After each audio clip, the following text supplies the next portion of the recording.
তো দেখো বন্ধুরা, এখানে আমি বানাচ্ছি যে লঙ্কার আচার। এই যে বড় বড় লঙ্কাগুলো, এগুলোর আচার বানাচ্ছি। এগুলোকে আমি ধুয়ে রোদে শুকিয়ে নিয়েছি, নিয়ে গোড়াটাকে কেটে এর মধ্যে বিচিগুলো সব বার করে নিয়েছি। বার করে নিয়ে একদিন রোদে দিয়েছিলাম, একটু শুকিয়ে শুকিয়ে গেছে হালকা। আর এখানে দেখো আচারের মশলা বানিয়ে নিয়েছি। এর মধ্যে রয়েছে হচ্ছে গোটা ধনে, গোটা জিরে, জোয়ান, মৌরি, কালো জিরে, আর তোমার আমচুর পাউডার, ভিনিগার একসঙ্গে, আর শুকনো লঙ্কা একসঙ্গে। আমি একসঙ্গে সব মশলাগুলোকে শুকনো করে ভেজে গুঁড়ো করে নিয়েছি, নিয়ে ভিনিগার দিয়ে এটাকে মাখিয়ে নিয়েছি, আর একটু নুনও দিয়েছি। আর এখন এখানে আমি সর্ষের তেল গরম করে ঠান্ডা করে নিয়েছি। এই তেলটা দিয়ে এবার আমি এই মশলাটাকে মাখবো। এটা সর্ষের তেল গরম করতে হবে, করে সেটাকে ঠান্ডা করে নিতে হবে। তো দেখো এই আচারটাকে এখন আমি মাখবো। একটু একটু যেটা ভেজা ভেজা দেখছো, সেটা হচ্ছে আমি দিয়েছি 5-6 চামচি মতো ভিনিগার দিয়েছি। ভিনিগারটা দিয়েছি যাতে একটু টক টক হয়। আমচুর পাউডার আর ভিনিগার দিলে টক টক হয়। তো বেশি একটা দেওয়া যাবে না। এই যে আমি একটু মেখে নিয়েছি, আরেক চামচ দেবো।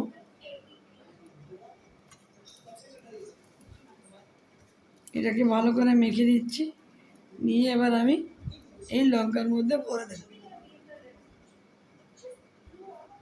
ভালো করে ভরে দিতে হবে। এই আচারটা কিন্তু 3-4 বছর অবধি থাকে যদি ঠিক করে রাখা যায়। লঙ্কাগুলোকে ধুয়ে ভালো করে রোদে শুকিয়ে নিতে হবে, যাতে জল না থাকে। যদি জল থাকে তাহলে ফাঙ্গাস লেগে নষ্ট হয়ে যাবে।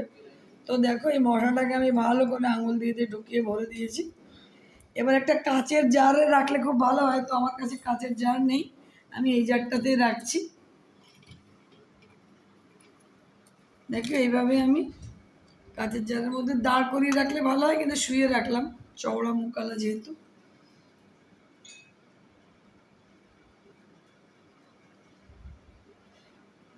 চামচির পেছন দিয়েও এটা ভরা যায়, আমি আঙুল দিয়ে ভরে ভরে দিচ্ছি। নর্মাল লবণ দিয়েছি, এটা বিট লবণ দেইনি।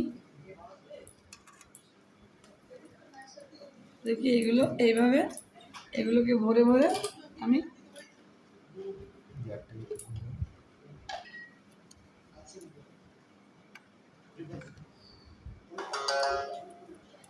এই আচারটা কিন্তু খেতে খুব ভালো লাগে। পরোটার সাথে খাওয়া যায়, ভাতের সাথেও খাওয়া যায়, ডাল ভাত খেলে তার সাথে খাওয়া যায়, রুটি পরোটার সাথে খাওয়া যায়, খুবই টেস্টি লাগে।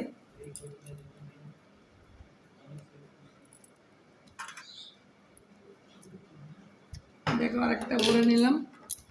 এইগুলোকে সব আমি ভরবো, ভরে তারপর এই যে সরষের তেলটাকে আমি গরম করে ঠান্ডা করে রেখেছি, বোতলের উপর থেকে এই সরষের তেলটা আমি পুরো দিয়ে দেব। তারপর এটাকে 10-15 দিন মতো রোদে দিতে হবে, যাতে নরম হয়ে যায়। আর রোদে যখন দিতে হবে অবশ্যই কৌটোর মুখ খুলে দিতে হবে। তা যদি না হয় তাহলে ওই ঢাকনা আটকানো থাকলে ঘেমে গিয়ে ওর জল ভেতরে পড়তে পারে, তাতে কী হয়, তাতে নষ্ট হয়ে যেতে পারে আচারটা। তো ঢাকনা খুলে রোদে দিতে হবে। আর এই আচারটা অবশ্যই একটা বড় মুখালা কৌটো নিতে হবে। এই যেমন আমি নিয়েছি বড়, এই যে বড় মুখালা কৌটো, দেখাও, বড় মুখালা কৌটো।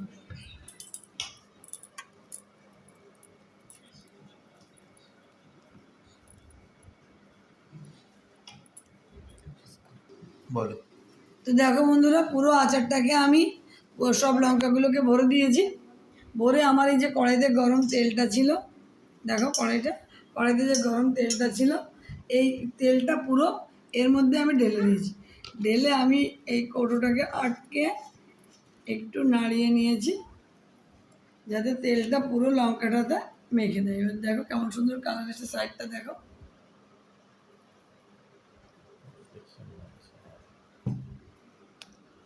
তো চলো এবার আমি এটাকে 1 সপ্তাহ 10 দিন রোদে দেবো ঢাকনাটা খুলে, তাহলে আমার রেডি হয়ে যাবে আচার। এটা কিন্তু 3-4 বছর পর্যন্ত ঠিক থাকে, কোনো কিছু হয় না। তো চলো, এটা মশলা লেগে গেল, কৌটোর উপরে ভালো করে মুছে নিই। তো চলো এভাবে তোমরা তৈরি করে খেতে পারো, আচার খুব সুন্দর লাগে খেতে।